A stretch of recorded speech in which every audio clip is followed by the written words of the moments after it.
Hello everyone, आज हम लोग बात करेंगे बीएससी फाइनल इनऑर्गेनिक केमिस्ट्री का यूनिट नंबर 1 का सेकेंड क्लास। पहले क्लास में बहुत छोटा सा पार्ट में डिस्कस किया था, वो है limitations of CFT. Second class में मैं लिमिटेशंस ऑफ वीबीटी बात किए थे। पिछले क्लास में हम क्या बात किए थे? Limitations of VBT. अब सेकेंड क्लास में मैं बात करने जा रहा हूँ वीबीटी के बाद का थ्योरी, वो क्या है? CFT, crystal field theory. Heading आपको दिखाई दे रहा होगा, क्रिस्टल फील्ड थ्योरी, शॉर्ट में बोलते हैं सीएफटी, और उसका दूसरा नाम हिंदी में है लिगेंड फील्ड थ्योरी, लिगेंड क्षेत्र सिद्धांत।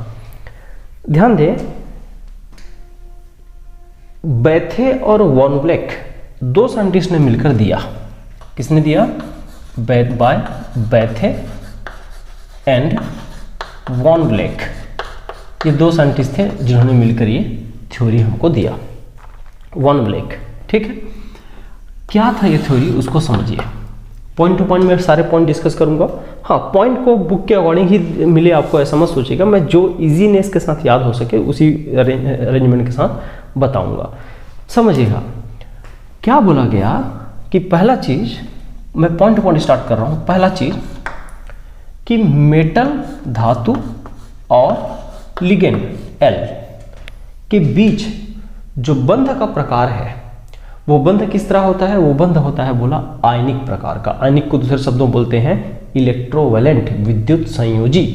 तो मेटल और लिगेंड के बीच जो बॉन्ड है, मैं एकदम शब्दों में A to Z नहीं लिखूंगा, हिंट में लिखते जाऊंगा समझाते हुए। आप लोग को थोड़ा शब्दों को यूज करते हुए लिखना है। तो मेटल और लिगेंड के बीच जो बॉन्ड है वो क्या होता है? ये आयनिक होता है, आयनिक, या इसी को दूसरे शब्दों में बोलते हैं इलेक्ट्रोवैलेंट। हिंदी में क्या बोल सकते हैं? आयनिक और विद्युत संयोजी, है ना। जो बंध के प्रकार की बात हुई है ना, ये हो गया आयनिक, और दूसरे को हिंदी में क्या बोलते हैं? विद्युत संयोजी, विद्युत संयोजी बंध बोलते हैं। ठीक है भाई, क्लियर है बात? पहले मेटल, इससे पहले वीबीटी ने क्या बोल दिया था? सहसंयोजक होता है, लेकिन इस थ्योरी ने क्या बोला? विद्युत संयोजी होता है। कहने का मतलब आयनिक होता है। किसके किसके बीच? मेटल और लिगेंड के बीच। अब यहाँ दूसरा चीज समझ में आता है, दूसरा पॉइंट, इसका मतलब क्या हुआ? मेटल को ये पॉजिटिव सेंटर की तरह बिहेव करा रहा है, या मेटल को किस तरह सोच रहा है? वो पॉजिटिव सेंटर के जैसा। मेटल को किस तरह? पॉजिटिव सेंटर के जैसा। और मेटल को पॉजिटिव सेंटर जैसा बिहेव करवा रहा है, तो लिगेंड को किस तरह सोच रहा है? लिगेंड को नेगेटिव सेंटर की तरह बिहेव कर रहा होगा। तो यहां देखना, लिगेंड एज नेगेटिव पॉइंट और negative point charge, negative point charge, है ना, एंड या और डाइपोल।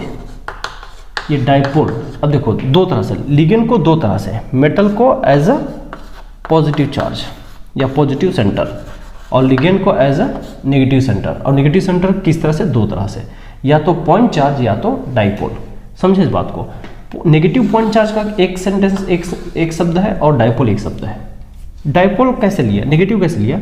जैसे आपको एग्जाम्पल बताऊं, फ्लोरीन, क्लोरीन, ब्रोमीन, आयोडीन, है ना, OH minus, Cn minus, NO2 minus, ये सब क्या है? नेगेटिव चार्ज लिगेंड है। तो ये नेगेटिव चार्ज लिगेंड इस पॉजिटिव चार्ज मेटल से आराम से इलेक्ट्रोस्टैटिक बॉन्ड कर सकता है, ये दिमाग में आता है। लेकिन दिमाग में आता है कि जो न्यूट्रल टाइप के लिगेंड है वो कैसे करेगा? जैसे कि अमोनिया है, तो अमोनिया कैसे करता है भाई? यहाँ से देखो, ये अमोनिया का अगर डाइपोल देखोगे तो इधर पे डेल नेगेटिव चार्ज होगा और इधर पे डेल पॉजिटिव चार्ज होगा। वाटर को देखें तो वाटर, इधर पे डेल नेगेटिव चार्ज होगा और इधर पे डेल पॉजिटिव चार्ज होगा। ये अमोनिया का है, ये वाटर का है। तो अमोनिया, वाटर, ये सब कैसे हैं? डाइपोल है। और डाइपोल में दो सिरा होता है, एक पॉजिटिव सिरा और दूसरा नेगेटिव सिरा। तो जो नेगेटिव सिरा है, वो नेगेटिव सिरा इस पॉजिटिव मेटल से जुड़ेगा, पॉजिटिव सिरा नहीं जुड़ेगा, नेगेटिव सिरा जुड़ेगा। लेकिन ओवरऑल नेगेटिव चार्ज तो कहीं ना कहीं शो कर दिया। तो ये लिगेंड और मेटल को ऐसा अज्यूम किया, तब ये आयनिक बॉन्ड को समझा पाएगा। बात समझ में आ रही है?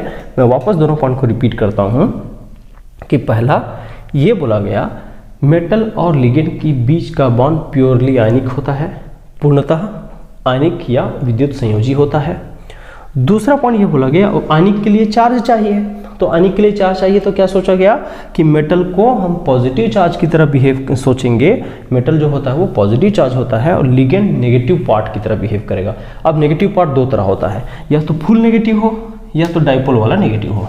तो देखो मेटल को एक बड़ा सेंटर माना गया और लिगेंड हमेशा क्या होता है, मेटल हमेशा संख्या में ज़्यादा होता है, मेटल संख्या में कम होता है और लिगेंड संख्या में ज़्यादा होता है। तो मेटल को बड़ा सेंटर मानेंगे पॉजिटिव सेंटर, लिगेंड को छोटा, तो छोटे के लिए क्या बोल दिया पॉइंट। तो दो तरह बोलेगा, पॉइंट नेगेटिव चार्ज या फिर पॉइंट डाइपोल। इसको और क्लियर बोलो तो क्या लिखूंगा, पॉइंट डाइपोल। अच्छा मैं इंग्लिश में लिखा हूँ, हिंदी में भी बता देता हूँ भाई। तो इसको पॉइंट नेगेटिव चार्ज को हम लोग लिख सकते हैं बिंदु ऋणावेश, दूसरे शब्दों में बोल सकते हैं बिंदु द्विध्रुव।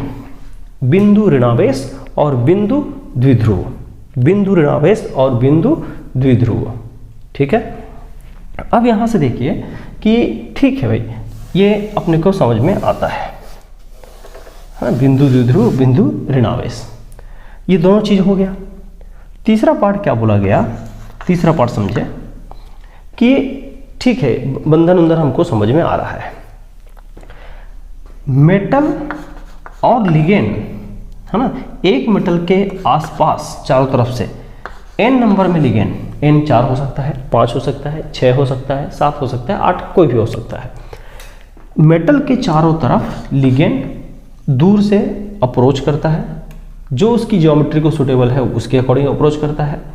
और याद रखिए हम बॉन्ड आयनिक बोले हैं, आयनिक बॉन्ड में कोई ओवरलैपिंग नहीं होता ऑर्बिटल का, यहाँ सिर्फ और सिर्फ एक स्फीयर मेटल है और इस स्फीयर के चारों तरफ लिगेंड जितनी संख्या में आना हो आएगा और वो एक झुंड की तरह उसको घेर लेगा, मतलब अप्रोच करता है।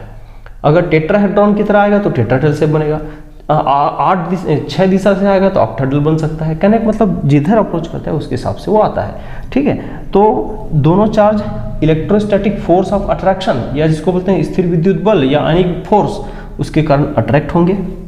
लेकिन अट्रैक्ट होने के बाद ये जो मेटल के ऑर्बिटल है उसमें हलचल पैदा हो जाता है। हलचल पैदा हो जाता है मतलब इनमें स्प्लिटिंग सोना, इसके जो ऑर्बिटल है ना अब बराबर एनर्जी का नहीं रह पाता। किसका, मेटल का। वापस बोल रहा हूँ कि मेटल और लिगेंड अपने पॉजिटिव नेगेटिव चार्ज के कारण दूर से अपने ज्योमेट्री के हिसाब से अट्रैक्ट होता है और एक मेटल के आसपास बहुत सारे लिगेंड होते हैं। वो लिगेंड चारों तरफ से बराबर दूरी से होते हुए आता है और आने के बाद जब 4, 5 एक से ज़्यादा लिगेंड का असर मेटल पे पड़ता है तो मेटल के जो एनर्जी है ना वो रिपल्शन फील करता है खूब, है ना। पहले तो अट्रैक्शन से पास आता है लेकिन जब एकदम पास आने लगता है ना तो मेटल के डी इलेक्ट्रॉन और लिगेंड जनरली पी ऑर्बिटल के डोनर होते हैं, तो लिगेंड के पी इलेक्ट्रॉन इनके बीच में क्या होता है, रिपल्शन। रिपल्शन होगा, प्रतिकर्षण होता है। ध्यान दें, पहले आकर्षण होगा इस चार्ज के कारण और बाद में क्या होगा, इलेक्ट्रॉन का रिपल्शन। रिपल्शन होता है जिससे रिजल्ट क्या होता है, मेटल का डी ऑर्बिटल टूट जाता है। Splitting of d orbital, splitting of d orbital, क्या बोलो भाई, splitting of d orbital. Metal के डी ऑर्बिटल टूट जाते हैं।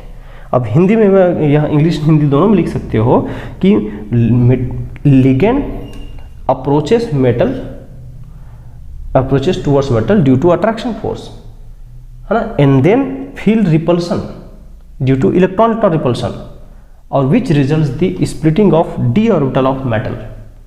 हिंदी में बोल दूं कि मेटल के चारों तरफ लिगेंड अप्रोच करता है, आगे बढ़ता है, किसके कारण, आकर्षण बल के कारण। कुछ समय के बाद जब वो पास पहुंच जाता है तो इनके दोनों के इलेक्ट्रॉन का रिपल्सन होता है और इस रिपल्सन से ये जो सेंटर पार्ट का जो डी ऑर्बिटल है वो बराबर एनर्जी में ना होके उसके जितने भी ऑर्बिटल है वो टूट जाता है, जिसको हम लोग बोलते हैं डी कक्षकों का विपाटन हिंदी में, या फिर इंग्लिश में स्प्लिटिंग ऑफ डी ऑर्बिटल।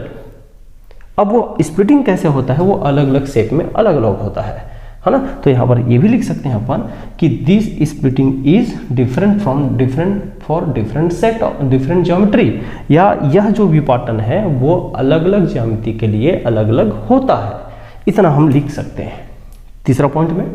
अब इसी तीसरे पॉइंट को थोड़ा सा इसको मिटा के डायग्रामेटिक दिखाता हूं कि कैसे डी ऑर्बिटल अलग अलग शेप, खासकर 4 शेप कवर करूंगा, टेट्राहेड्रल, दूसरा ऑक्टाहेड्रल, तीसरा स्क्वायर टेट्रागोनल और चौथा स्क्वायर प्लेनर, है ना। 4 शेप, इंग्लिश नाम याद रखेंगे, एक ही बार हिंदी नाम बताऊंगा, टेट्राहेड्रल, उसके बाद ऑक्टाहेड्रल, उसके बाद क्या स्क्वायर प्लेनर और टेट्रागोनल, ये 4 शेप की बात हो गई।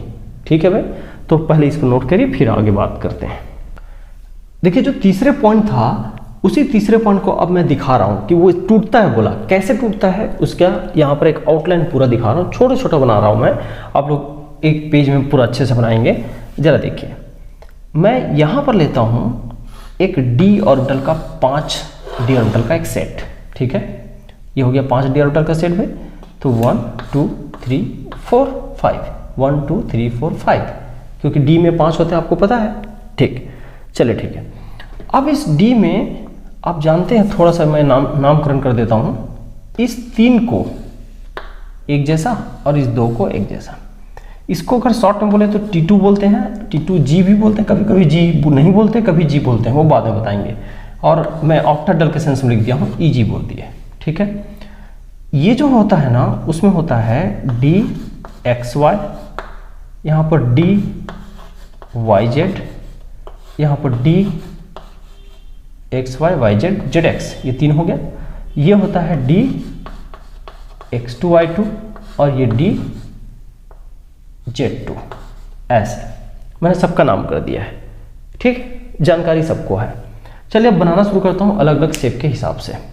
पहला देखिए, मैं लेफ्ट साइड कुछ जगह बचा है उसको भी यूज़ कर लेता हूँ। यहाँ पर ये टूटता है। अच्छा, ये भी बता दूँ कि डायरेक्ट नहीं टूटता, पहले वो एनर्जी थोड़ा सा बढ़ाता है जिसको हम एक्साइटेशन बोलते हैं, क्योंकि भाई जब एनर्जी फील करेंगे ना थोड़ा सा ऊपर चले जाता है ऐसे।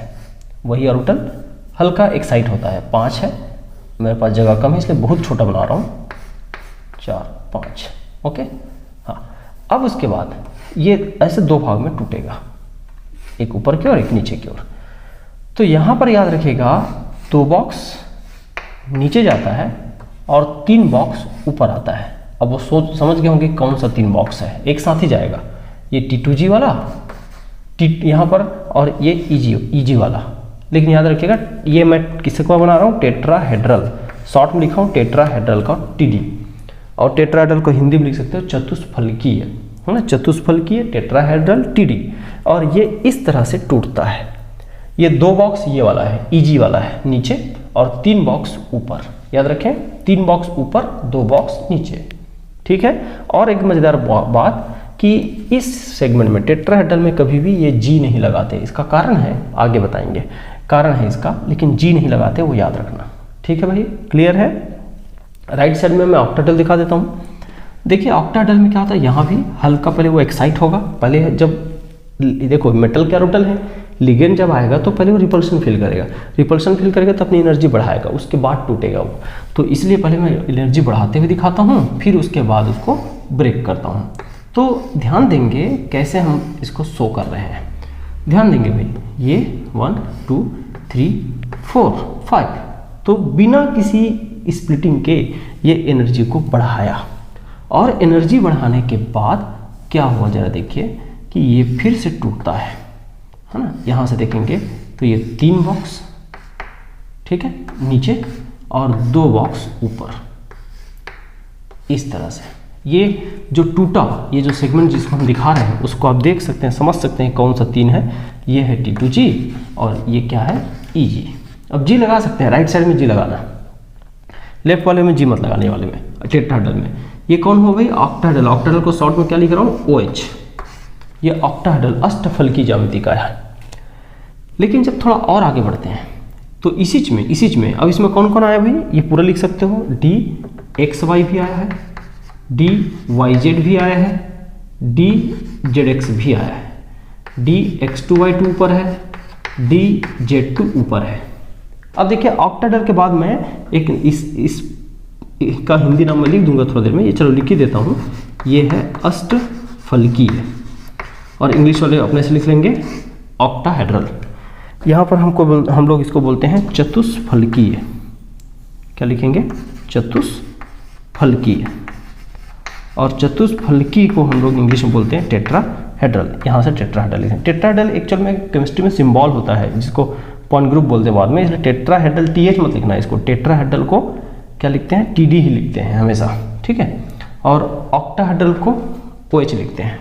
अच्छा, आगे जब बढ़ते हैं तो क्या होता है, ये जो जहाँ XY ZX और ये देखो YZ और ZX, ये तो ZZ पार्ट है ना वो नीचे चल देता है, 2 बॉक्स, ठीक है, ये लीजिए। और एक बॉक्स ऊपर रहता है, कौन सा ऊपर रहेगा, XY वाला, और ये YZ और ZX ये नीचे रहेगा।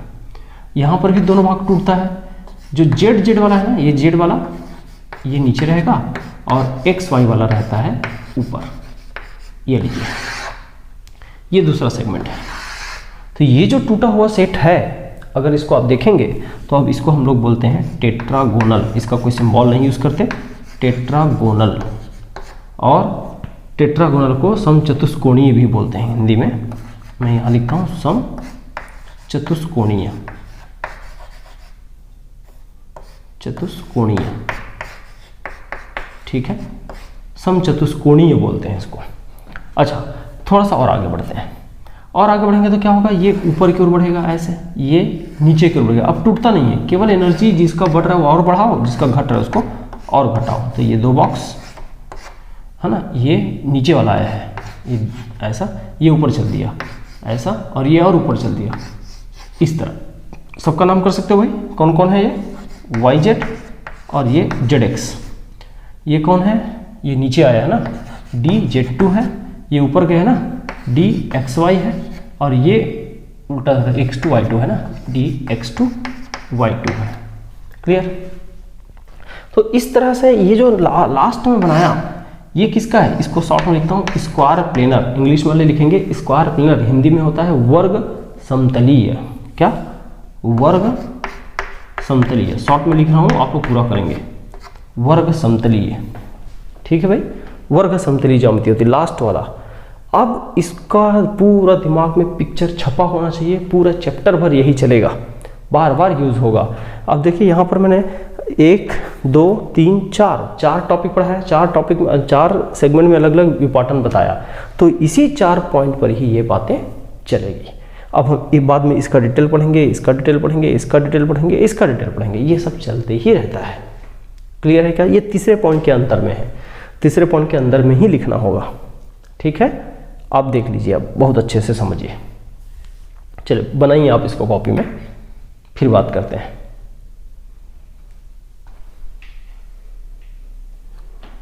जब भी आप बनाएंगे वीडियो को पॉज करके बनाया करें, ताकि मैं मिटा के आगे अपना काम आगे बढ़ाऊं।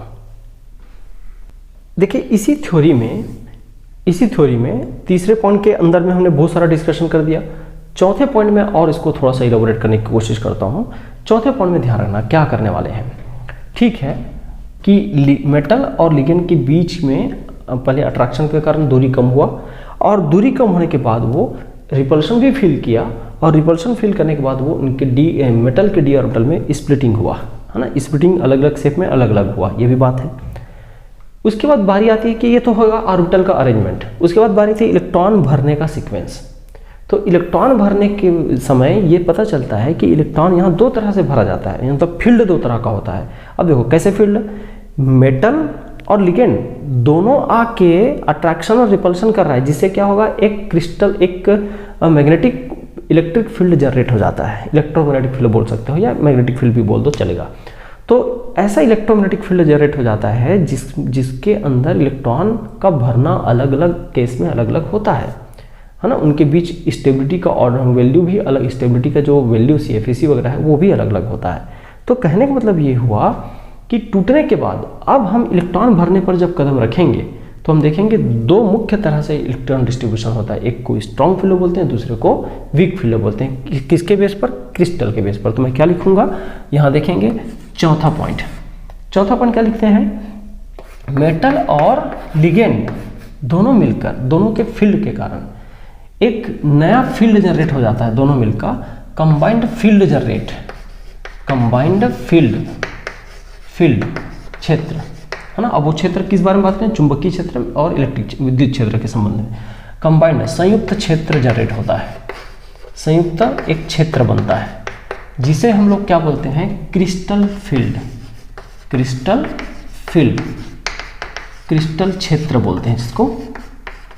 और ये बार बार बोल रहा हूँ, क्रिस्टल क्षेत्र किससे संबंधित है, मैग्नेटिक और इलेक्ट्रिक, डोमिनेंटली मैग्नेटिक। अब यहाँ देखें, ये फील्ड दो तरह का होता है। ये फील्ड कितने तरह का, दो तरह का। एक को बोलते हैं वीक फील्ड और दूसरे को बोलते हैं स्ट्रॉन्ग फील्ड।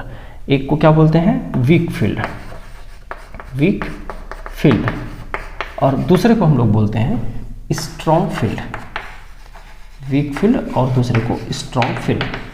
हिंदी में दुर्बल, दुर्बल और प्रबल।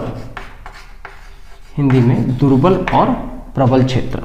दुर्बल क्षेत्र एक और दूसरा होता है प्रबल क्षेत्र दूसरा। एक दुर्बल क्षेत्र और दूसरा प्रबल क्षेत्र। अब यहाँ से समझिए कि दुर्बल क्षेत्र और प्रबल क्षेत्र के बारे में पहले ये समझिए कि दुर्बल क्षेत्र का मतलब क्या, जहाँ दो तीन तरह से देखा जा सकता है ना। दुर्बल क्षेत्र को दो तीन तरह से देखा जा सकता है। हालांकि इसको मैं बताने का कई शॉर्टकट तरीका भी बता सकता हूँ, लेकिन अभी फिलहाल मतलब समझिए। दुर्बल क्षेत्र में क्या होता है कि जितना संभव हो इलेक्ट्रॉन का, या संभव क्या, इलेक्ट्रॉन का पेयरिंग कभी नहीं करना है, युग्मन कभी नहीं करना है ना। हम लोग क्या करते हैं भाई, ऐसे 5 बॉक्स है, अब तो टूट चुका है, टूटने के बाद मान लो ऑक्टाहेड्रल को एग्जाम्पल ले लेते हैं, तो इसमें पहले 1, फिर 2, फिर 3, फिर 4, फिर 5 ऐसे लेते हैं। तो यहाँ ये अलग अलग क्षेत्रों में अलग अलग होता है, इसलिए कोई फिक्स नहीं कर रहा हूँ, ठीक है। अभी ऐसे लाइन से भरते हैं, वो दुर्बल क्षेत्र कहलाता है। और प्रबल क्षेत्र कब कहलाता है, जब उसको हम लोग पेयरिंग कराने की कोशिश करते हैं, युग्मन पेयर कराने की कोशिश करते हैं नीचे इलेक्ट्रॉन को पहले, उसके बाद जंप कराते हैं, तो उसको बोलते हैं प्रबल क्षेत्र। हाँ, दुर्बल क्षेत्र को एक दूसरे तरह का और दूसरा नाम और देते हैं, हाई स्पिन बोलते हैं, HS, या पूरा लिख देता हूँ, high spin complex. High spin है ना, उच्च चक्रण। दूसरा नाम क्या, उच्च चक्रण। और दूसरा हम लोग बोलते हैं इसी को स्पिन फ्री, मुक्त चक्रण। क्या, मुक्त चक्रण, मुक्त चक्रण वाला, स्पिन फ्री मुक्त चक्रण। अब जो भी है प्रबल क्षेत्र में क्या होगा, प्रबल क्षेत्र के को हम लोग दूसरा नाम लेंगे। यहाँ हाई जगह लो स्पिन, हाई की जगह में क्या, लो स्पिन, निम्न चक्रण, निम्न चक्रण। अब यहाँ से दूसरा देखें कि लो स्पिन के बाद स्पिन फ्री के जगह में spin paired, spin paired, spin paired, या इसको बोलते हैं स्पिन पेयर्ड मतलब युग्मित, चक्रण युग्मित, चक्रण युग्मित, ठीक है, चक्रण युग्मित। इस तरह से अब पहचान की अगर बात करूं तो सबसे पहले आपको देखना होता है मेटल।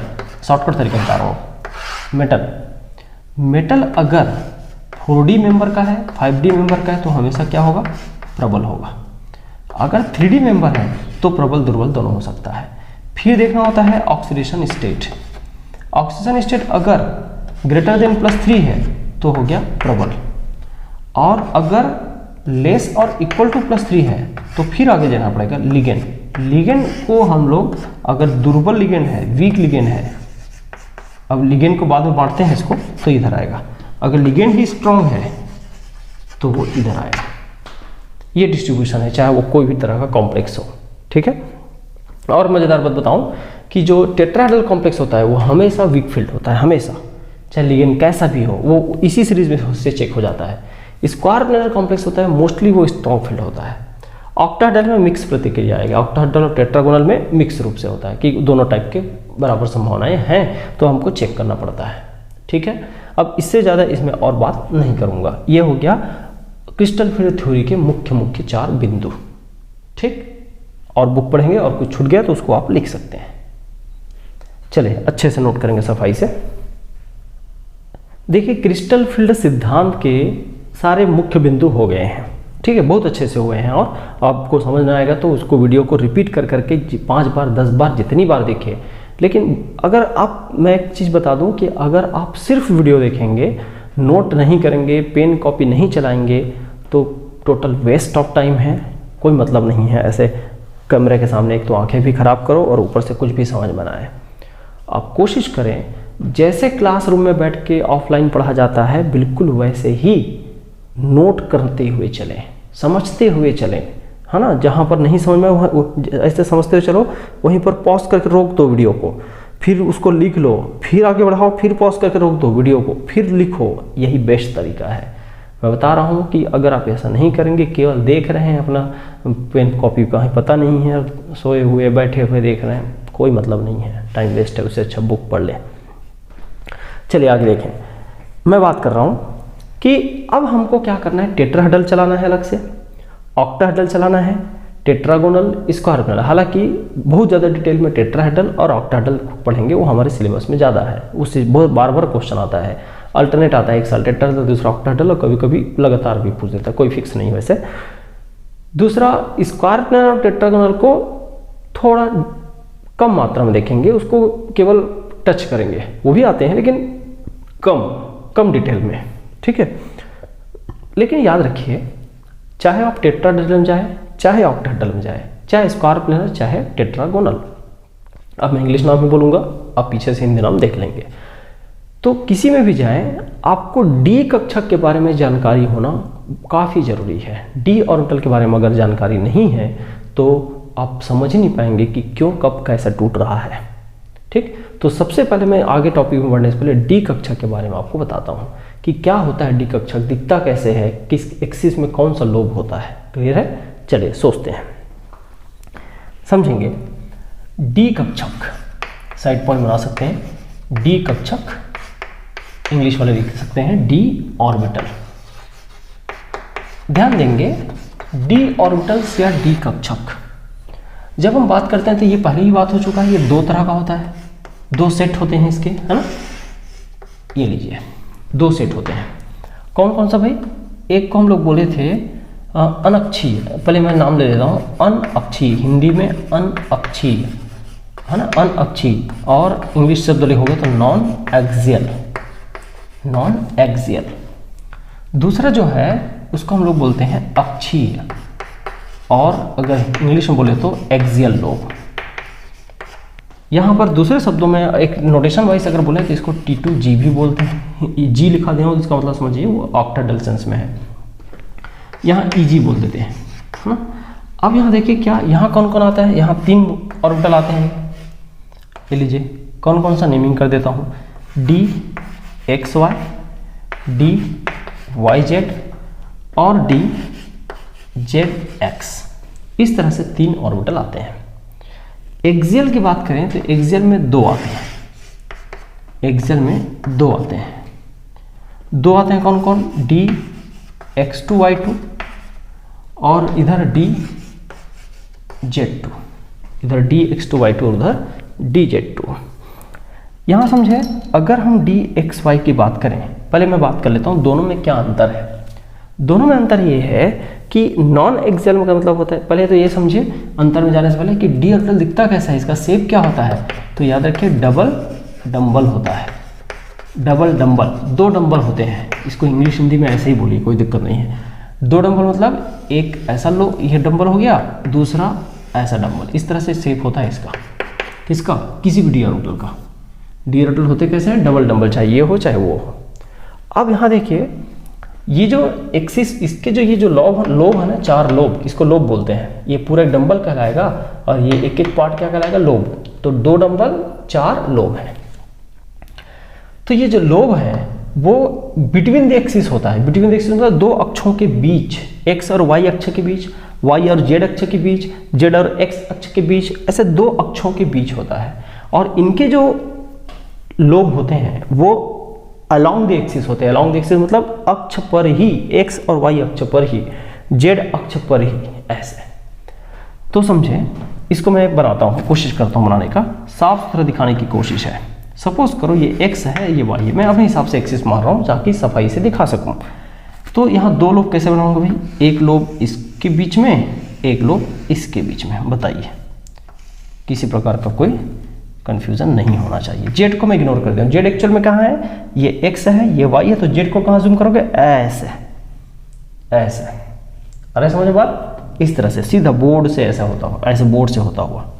ठीक, यहाँ देखें y और z, y मान लीजिए ये y है और ये z है, तो इनके जो लोब हैं y और z के बीचों बीच होगा, y और z के बीचों बीच होगा। zx है तो zx को देखिए, ये x है ये z है, तो इनके लोब z और x के बीच में, कहीं पर अक्ष को नहीं छूना चाहिए, ये इन पे नहीं पड़ना चाहिए, ये हमेशा बीच में आना चाहिए। ठीक है, ये जो अक्ष है वो कहाँ आना चाहिए, बीच में आना चाहिए। तो ये 3 भाग बनते हैं। चलिए यहाँ पर आता हूँ, अक्षीय एक्सियल, तो dx to y2, dx to y2 को आप ऐसे दिखाना, ये मान लो x है, ये मान लो y है, तो ये लीजिए, एक x पर और दूसरा y पर।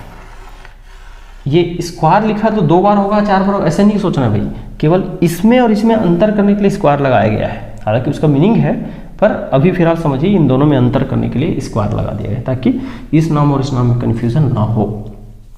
ये ऐसा दिखता है।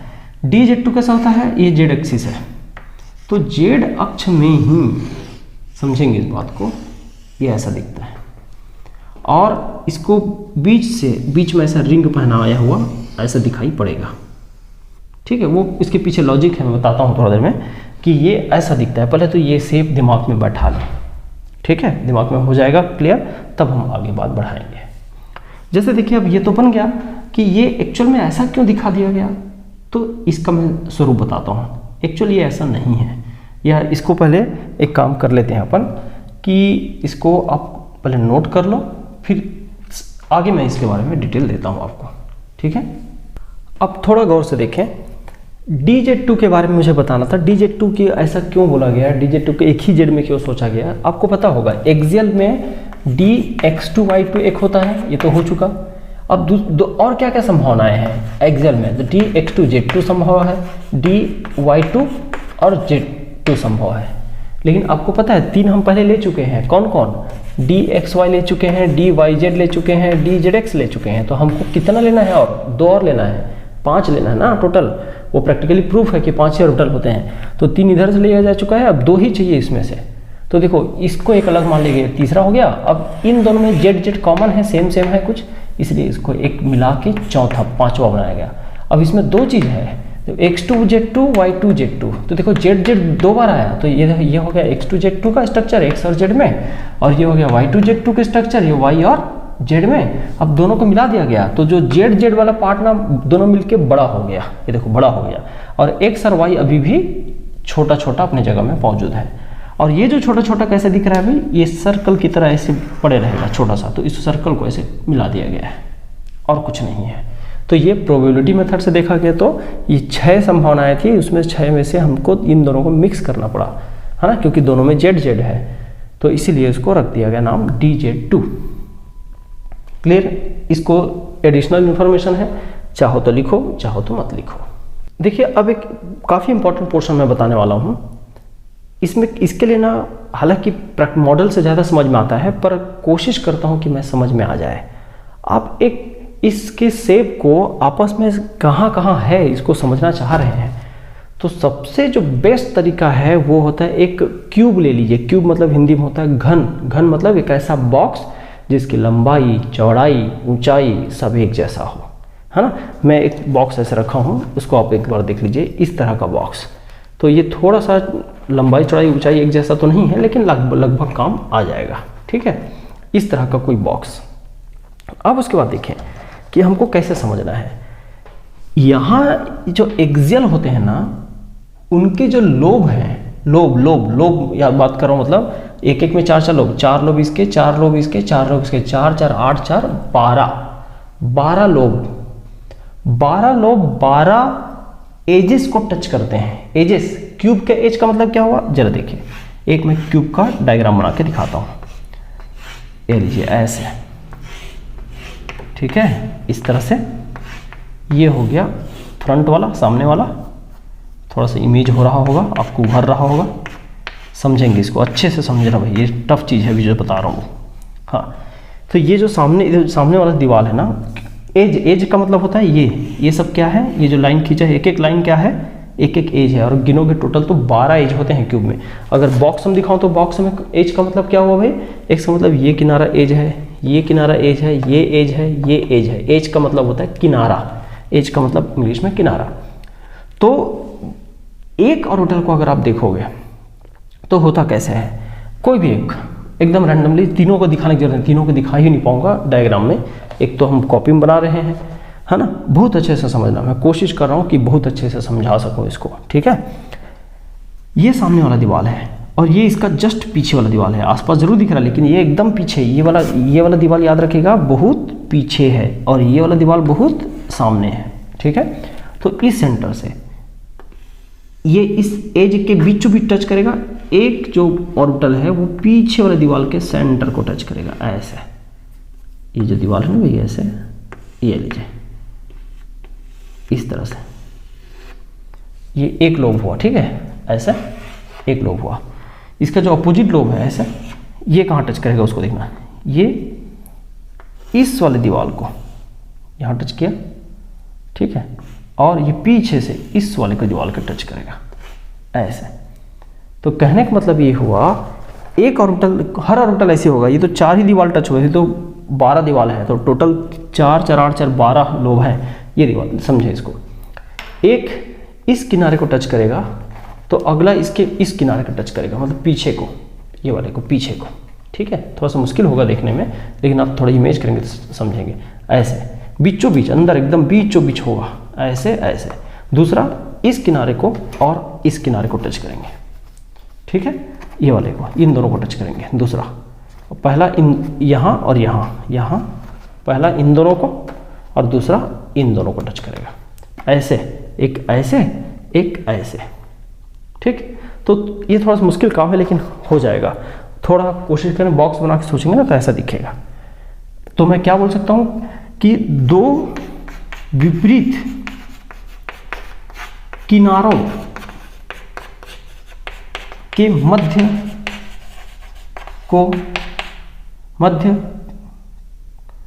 के संपर्क में होता है, संपर्क में होता है।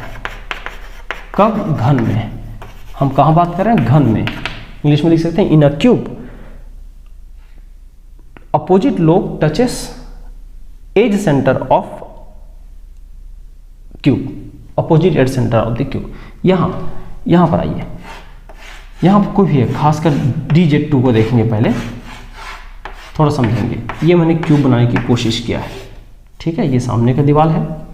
तो एक्चुअल में क्या होता है, ये ऊपर के दीवार के सेंटर को और एक नीचे की दीवार के सेंटर को ऐसे अपोजिट, ये फलक कहलाता है, फलक केंद्र को टच करता है। फलक है ना, फलक मतलब ऐसे दीवार, ये जो छत है ना इस बॉक्स का, ये दीवार हुआ फलक, ये जो फर्श है ये दीवार हुआ। तो दो विपरीत फलक के केंद्र को टच करता है। यहाँ एक बॉक्स, एक लोब जो है ऊपर टच करेगा, एक लोब नीचे टच करेगा, और ऐसे ऊपर से नीचे ऐसे टिका रहेगा, दोनों छत और फर्श पर टिका रहेगा, बीचों बीच रूम के, है ना। बाकी ये हो गया इसका लोब, और बाकी जो दो बच गए वो कहाँ, एक इधर से इधर दीवार पे, एक इधर से इधर दीवार को टच करेगा। तो इस तरह से आप समझेंगे। तो यहाँ पर मैं क्या लिख सकता हूँ कि घन में क्या लिखें, दो विपरीत फलक केंद्र को, या फलक केंद्र के संपर्क में होता है, संपर्क में होता है। हाँ, ऐसा लिख सकते हैं कि this type of lobe in a cube touches opposite face centre, opposite face centre. ये थोड़ा मुश्किल काम है, लेकिन ये ऑफलाइन ऑनलाइन पढ़ाने में बहुत मुश्किल है। फिर भी मैं कोशिश कर रहा हूँ कि आपको समझ में आए, है ना, भले थोड़ा सा ज़्यादा क्लास लग जाए। तो पहले इन दोनों को खुद से बॉक्स बना के सोच लीजिएगा, चलेगा, या इसमें समझ में आ जाए तो मेरे लिए काफ़ी सहूलियत है। अब इसी के बेस पर मैं टेट्राहेड्रल, ऑक्टाहेड्रल, इन सब स्प्लिटिंग को समझाऊंगा कि कब कौन ज़्यादा, कब कौन कम, चलेगा, समझ में आएगा। तो पहले इसको रिपीट कर करके देखिए, बार बार देखिए, बुक पढ़िए, बुक में भी डायग्राम है। बुक पढ़ना बहुत ज़रूरी है नॉलेज के लिए। पास होना है तो जितना मैं बता रहा हूँ उतना भी लिख लो, काफ़ी है। नॉलेज के लिए बुक पढ़ना बहुत ज़रूरी है। चलिए आज के क्लास में इतना, आगे हम बात करेंगे टेट्राहेड्रल में पहला स्प्लिटिंग।